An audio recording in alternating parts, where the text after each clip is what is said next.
नमस्कार, दैनिक shift time में आप सबका स्वागत है। मैं रश्मि शर्मा, कैमरामैन शुभम भगत के साथ। दर्शकों, इस समय हम बाहु फोर्ट में जहां आपको देख रहे हैं, यूथ कांग्रेस द्वारा यहां पर धरना प्रदर्शन किया जा रहा है। जिस तरह से एक आदेश आता है कि जितनी भी 30 अक्टूबर 2019 के पहले की जितनी भी प्रोसेस है, रिक्रूटमेंट प्रोसेस, और जिनके केसेस पेंडिंग है, जिन्होंने अपनी जॉब के लिए फॉर्म फिलअप कर, फिलहाल उनको पूरी तरह से विद इमीडिएट इफेक्ट विड्रॉ किया जाए। उसी के चलते युवाओं में लगातार रोष देखने को मिल रहा है। वही दूसरी तरफ विपक्षी दल भी लगातार भाजपा सरकार को घेरे हुए हैं कि आखिर किस तरह की युवा विरोधी नीतियों को ये लाया जा रहा है, और साथ ही साथ ये कहेंगे इस तरह के तुगलकी फरमान जो लगातार कहीं ना कहीं युवाओं के फ्यूचर के साथ खिलवाड़ कर रहे हैं। उसी के चलते आज इस समय बाहु फोर्ट में आप प्रदर्शन देख रहे हैं। यूथ कांग्रेस और यहाँ के जो स्थानीय लोग उन्होंने किया है कि आखिर ऐसा क्यों किया जा रहा है। एक तरफ बात करते हैं आत्मनिर्भर भारत, एक तरफ बात की जाती है कि नौकरियां देंगे, युवाओं को बेरोजगारी से निजात मिलेगी, और वही दूसरी तरफ ये युवाओं के फ्यूचर के साथ खिलवाड़ कर रहे हैं। चलिए जाने की कोशिश करते। क्या कहना चाहोगे हैप्पी रंधावा? आज का जो हमारा प्रोटेस्ट है वो जेके यूटी सरकार के खिलाफ है, जो ये सेंटर से रिमोट कंट्रोल से चलती है। 2019 से पहले जेके एसएसबी और जेके पीएससी की जितनी भी पोस्ट फॉर्म लगे थे, जितनी भी किसी ने टेस्ट दिया था, किसी ने ग्राउंड निकाला था, वो सब जो इन्होंने विड्रॉ करी है, उसके लिए हमारा प्रोटेस्ट है। बीजेपी सरकार बाज आ जाए। गवर्नर साहब, हम आपको बताना चाहते हैं मीडिया के माध्यम से कि आपने जो ये पोस्टें विड्रॉ की हैं, आप जम्मू कश्मीर के युवाओं के भविष्य से खेलना बंद कीजिए। ये मैं आपको बताना चाहता हूं कि जब ये पोस्टें इन्होंने निकाली थी तो जो उनकी एज थी, आज वो उनकी एज निकल चुकी है, लेकिन आज उनके भविष्य से खिलवाड़ हुआ है। इन्होंने वो फॉर्म लगाए, फॉर्म की 300-400 रुपए फीस लगी, और लाखों युवाओं ने फॉर्म लगाए। वो फीस खाने का काम किया है इस सरकार ने, युवाओं का पैसा खाने का काम किया है, युवाओं के भविष्य से खिलवाड़ किया है। हम बताना चाहते हैं कि उन युवाओं के साथ युवा कांग्रेस खड़ी है, कांग्रेस खड़ी है, और जब भी युवा हमें आवाज लगाएंगे, युवा कांग्रेस और कांग्रेस उनके साथ समर्थन में खड़ी है। युवाओं के साथ अत्याचार हम नहीं बर्दाश्त करेंगे, और बीजेपी सरकार इन हरकतों से बाज आ जाए।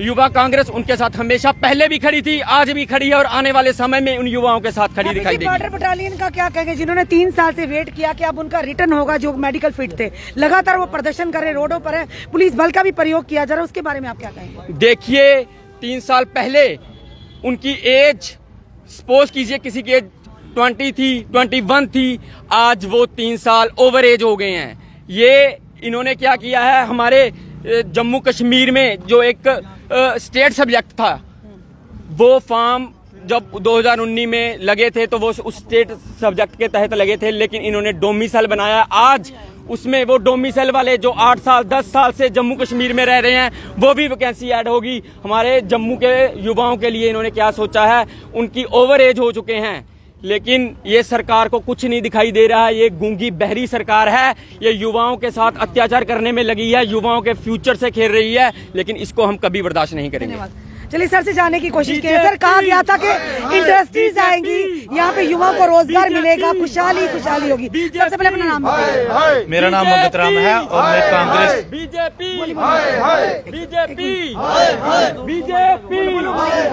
मेरा नाम मंगत राम है, मैं कांग्रेस पार्टी से सीनियर लीडर हूँ। क्योंकि आज बड़ी खुशी की बात है कि हमारी जो यूथ विंग कांग्रेस की है, इन्होंने जो आज प्रोटेस्ट की है, ये बीजेपी के खिलाफ है। क्योंकि बीजेपी जब सत्ता में आई थी 2014 में, तो उसने ऐसे वादे किए थे जनता के साथ, ऐसे वादे कि एक ही मुद्दा उठाते थे कि कांग्रेस पार्टी जो है 70 साल से राज कर रही है। लेकिन 70 साल बोलते बोलते जनता भी गुमराह हो गई, और जो जनता थी वो मिसगाइड हो गई। क्योंकि 70 साल मोदी का 70 साल मोदी का ये नारा था, जनता मिसगाइड हो गई। और 2014 में ऐसा हो गया कि जनता ने बीजेपी के ऊपर भरोसा कर लिया। लेकिन उसके बाद जनता का क्या हाल हुआ है, आज चाहे बेरोजगारी जो यूथ वाले हैं, चाहे एससी के हैं, चाहे वो किसी भी कम्युनिटी से बिलोंग करते हैं। इन्होंने एक बार ये कह दिया था कि जब हम पार्टी में जीत के आएंगे तो 15-15 लाख रुपया हम अकाउंट्स में डालेंगे, लेकिन 15 लाख तो छोड़ो, इन्होंने तो 100 रुपया भी नहीं डाला है। बीजेपी एक ऐसी पार्टी है झूठ बोल बोल के बिल्कुल सत्ता में आई है, और कांग्रेस पार्टी एक 70 साल से जो काम कर रही थी, क्योंकि इन्हीं का कहना है। कल मैंने खुद यूपी का इंटरव्यू सुना है, हर एक महिला के घर में जा रही है मीडिया, वहाँ पे ये बोल रहे थे उज्ज्वला स्कीम है, लेकिन किसी के घर में भी उज्ज्वला का जो सिलेंडर है खाली मिले। सिर्फ झूठ बोलकर ये सत्ता में आई है। कांग्रेस पार्टी ने, ये कहते हैं कांग्रेस पार्टी ने कुछ भी नहीं किया, लेकिन कांग्रेस पार्टी वो पार्टी है जिसने सुई से लेकर एरोप्लेन से लेकर आज जो कांग्रेस पार्टी ने जो योगदान दिया था, जो इंजीनियर बनाए थे, आज वो आसमान में पहुंचे हैं। और ये किसकी देन है? ये कांग्रेस पार्टी की देन है। जब भी हम भाजपा के नेताओं से बात करते हैं, पर भाजपा कहीं ना कहीं पूरा ठीकरा ये फोड़ती है कि पुरानी सरकारों की, जिसमें सीधा सीधा कटाक्ष कांग्रेस पार्टी की, इन्हीं की कर्तव्यता जो आज जनता भोग रही है। ऐसा नहीं है, क्योंकि कांग्रेस पार्टी ने जो भी योजनाएं बनाई हैं, आज उसी के ऊपर ये फायदा ले रहे हैं। कांग्रेस पार्टी ने अगर कश्मीर में चाहे कोई भी पुल देख लीजिए, कांग्रेस पार्टी ने स्टार्ट किया है। अब मुहूर्त करने के लिए जो लोग आ जाते हैं, अब मुहूर्त करने के लिए चाहे वो सीएम होगा चाहे पीएम होगा, वो मुहूर्त करते हैं, लेकिन कांग्रेस पार्टी ने सारे काम उसी के दिन है। आज भी हिंदुस्तान पूरा कांग्रेस पार्टी के ऊपर फख्र करता है, क्योंकि सुई से लेकर जहाज तक जो आसमान पे दुनिया पहुंची है, हमारे इंजीनियर पहुंचे हैं, ये कांग्रेस की पार्टी की देना है। यूथ आज सड़कों पर है, चाहे सीएए बीएसएफ की बात करें, लगातार वो प्रदर्शन करते रहे, 1 साल होने को है। उसके बाद अब बॉर्डर बटालियन की बात करें, जो लगातार धरने प्रदर्शन कर रहे हैं, रोड ब्लॉक कर रहे हैं, उन बच्चों को खदेड़ा जा रहा है। क्योंकि जी उन बच्चों ने, राजनाथ सिंह जी ने बॉर्डर बटालियन का गठन किया था, और अमित शाह जी ने कहा था आपके लिए अलग बटालियन का गठन किया भी, फॉर्म भी भरे, और आज बच्चे वो जो मेडिकल फिट है 3 साल से वेट करें कब रिटर्न होगा। तो आज उनकी भी आवाज कोई नहीं सुन रहा। मैं मीडिया के माध्यम से ही बताना चाहता हूं कि जो 3 साल का टाइम इनका पीरियड हुआ, बच्चे आज दरबदर हो रहे हैं, फॉर्म उन्होंने भरे हैं, पैसा उन्होंने खर्चा किया है। अगर ये कैलकुलेशन कर दें कितने बच्चों ने फार्म भर दिया, तो गवर्नमेंट के पास पैसा ही पैसा है। आज ये ऐसी स्कीमें निकाल रही है कि 100 रुपया फार्म, 300 रुपया फार्म, 500 रुपया, और उसके अंदर 200 बच्चा सिलेक्ट होता है, लेकिन 2 लाख बच्चा फार्म भर जाता है। ये सब गवर्नमेंट के खाते में पैसा जाता है, क्योंकि ये कहती जो बीजेपी की सरकार है, जो इनकी करनी और कथनी में फर्क है, क्योंकि इनका एक ही मकसद है कि पावर में रहना है, और जो दबे कुचले लोग हैं उनको और दबाना है, जो अमीर है उनको अमीर करना है, जो गरीब है उनको गरीब करना है। और कहा तो ये गया था कि गरीबी खत्म कर रहे हैं, इन्होंने गरीबों को ही खत्म कर दिया। मैं एक कार्यकर्ता होने के नाते नहीं, एक आम नागरिक होने के नाते, हिंदुस्तानी होने के नाते, कि इन्होंने गरीबों को ही खत्म कर दिया है। मैं यही कहना चाहता हूं कि आज फिर इलेक्शन होने वाली है, हमारी जनता। डिलिमिटेशन की रिपोर्ट भी आई है, डिलिमिटेशन की रिपोर्ट आते ही सुर्खियां बन गई हैं। डिलिमिटेशन आने की रिपोर्ट आने की ये जो रिपोर्ट है, हम इनको सार माथे पे लेते हैं। हम चाहते हैं कि अगर साफ सुथरा पीसफुली काम हो जाए तो वो भी हमें मंजूर है, क्योंकि हमारे अध्यक्ष का यही एक अध्यक्ष का नारा है। धन्यवाद। सर से बात करें, सर क्या कहना चाहेंगे? आज यूथ कांग्रेस द्वारा प्रदर्शन किया, लगातार युवा जो है सड़कों पर है, कि कहा गया था नौकरियां देंगे, इंडस्ट्रीज आएंगी जम्मू में, जम्मू कश्मीर की बात करें धारा 370 के बाद, पर उसके बावजूद आज युवा सड़कों पर है। मैडम जी, मैं मीडिया के माध्यम से ये कहना चाहता हूँ कि नौजवानों को इन्होंने सबसे ज्यादा धोखा दिया है।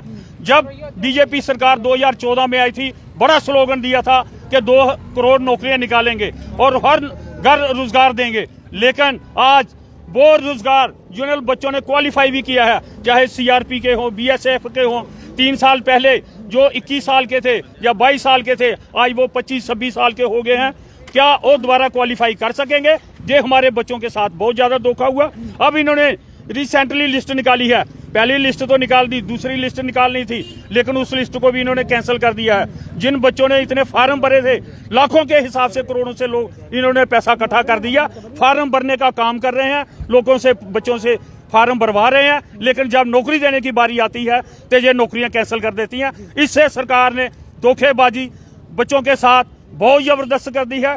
लेकिन स्कूल कॉलेज बंद है। जो हमारे बच्चे 3 साल पहले कोरोना की महामारी से जूझ रहे थे, लेकिन आज उनको पीएन की नौकरी भी नहीं मिल रही। हम सरकार से यही कहना चाहते हैं कि सरकार इस चीज से बाज आ जाए, हमारे यूथ को इतना देर ना करे। बहुत ज्यादा परेशान है बच्चे, इसलिए इनकी नौकरियां निकाली जानी चाहिए और जो बच्चे पहले लगे हुए थे उनकी नौकरी भी स्टोर करनी चाहिए। धन्यवाद। साफ तौर पर आज आपने देखा धरना प्रदर्शन किस तरह से हो रहा था। यहाँ पे भाऊ फोर्ट में है समय, और यहाँ पर ये कहा जा रहा है कि भाजपा सरकार बाज आ जाए। जिस तरह से यूथ विरोधी नीतियां और जन विरोधी नीतियां लगातार सामने ला रहे हैं, उसके चलते क्या आने वाले समय में जिस तरह से इलेक्शन का बिगुल बच चुका है, क्या ये चीजें भाजपा को भारी पड़ सकती हैं? क्योंकि जहां पर एक तरफ वो कह रहे हैं 50 पार, वहीं दूसरी तरफ डेली वेजर्स कह रहे हैं कि अगर हमारा मसला हल नहीं किया तो भूल जाए कि हम एक भी परिवार 60,000 डेली वेजर्स का एक भी परिवार वोट करेगा भाजपा के हक में। वहीं दूसरी तरफ CISF BSF के एस्पिरेंट्स हैं, और वहीं अब बॉर्डर बटालियन लगातार यही कह रही है कि अब अगर उनका मसला हल नहीं किया गया, वो भी लगातार इस तरह के आंदोलन करते रहे। जहां एक तरफ कहा गया था बड़ी बड़ी इंडस्ट्रीज आएंगी, आत्मनिर्भर भारत होगा, आत्मनिर्भर जम्मू कश्मीर होगा और लोगों के चेहरों पर खुशियां होगी, खुशहाली होगी। ये किस तरह की जनाब खुशहाली है? नौकरियां देने की तो बात की थी, पर जिन लोगों ने उम्मीद थी, जिन्होंने फॉर्म फिलअप किए थे, आपने 2019 के पहले के अक्टूबर 2019 के पहले के जितने भी प्रोसेस था रिक्रूटमेंट की केस पेंडिंग से, आपने उसी को स्क्रैप कर दिया। जो लोग इस समय ओवर एज हो चुके, जिन्होंने उम्मीद थी, जिनके कोर्ट केसेस चल रहे थे, क्या उनका भुगतान आप लोग करेंगे उनके फ्यूचर का? और साथ ही साथ बॉर्डर बटालियन, बार बार हम ये कह रहे हैं, वो बच्चे फ्रस्ट्रेटेड है। वो बच्चे दूर दराज गांवों से आते हैं, ना जाने कितने मीलों दूर, जहां पर शहर गाड़ियां भी नहीं जाती। बच्चे किस तरह से लगातार वो धरना प्रदर्शन कर रहे हैं। क्यों चुप्पी साधी है भाजपा के नेताओं ने? हम बार बार ये कहेंगे, केंद्र में जिसकी भी सरकार होगी, सवाल उसी से किए जाएंगे और जवाब भी उनसे मांगा जाएगा। अगर किसी को दिक्कत है तो होती रही, हम अपना सवाल पूछना पीछे नहीं हटेंगे, क्योंकि केंद्र में जिसकी सरकार होगी, जो सत्ता पक्ष में होगा, सवाल उसी से किए जाएंगे और जवाब भी उन्हीं से मांगा जाएगा। क्या बॉर्डर बटालियन फोर्स, जो बॉर्डर बटालियन एस्पिरेंट्स हैं हमारे, जिनका राज सिंह जी और साथ अमित शाह जी ने वायदा किया था और वो बटालियन का गठन भी हुआ, उन बच्चों का क्या कसूर जिन्होंने ये सोचा देश की सेवा करेंगे यूनिफॉर्म पहनकर? 3 साल 2 से 3 साल के लगातार वो वेट कर रहे हैं, अभी तक उनका बच्चों का रिटर्न टेस्ट नहीं हुआ और फिर से आप एडवर्टाइज कर देते हैं। तो खुद सोचिए, लगातार बच्चे फ्रस्ट्रेशन का शिकार हो रहे हैं, माँ बाप उनके दुगना फ्रस्ट्रेशन का शिकार हो रहे हैं। तो आखिर जाएं तो जाएं कहाँ? गवर्नर साहब, आप समझिए इन लोगों की परेशानी को, आप इनका मसला हल कीजिए, क्योंकि भरोसा आप पर भी है, पर कहीं ना कहीं इन लोगों का कहना है कि गवर्नर साहब की चाबी केंद्र के हाथ में है। अब देखना यह है कि आने वाले समय में यही चीजें क्या भाजपा को भारी पड़ेंगी। अपने कमेंट जरूर कमेंट बॉक्स में दीजिए। इस वीडियो को जितना हो सके शेयर कीजिए। जुड़े रहिए ऐसे हमारे साथ अगले अपडेट के लिए। जय हिंद, जय भारत।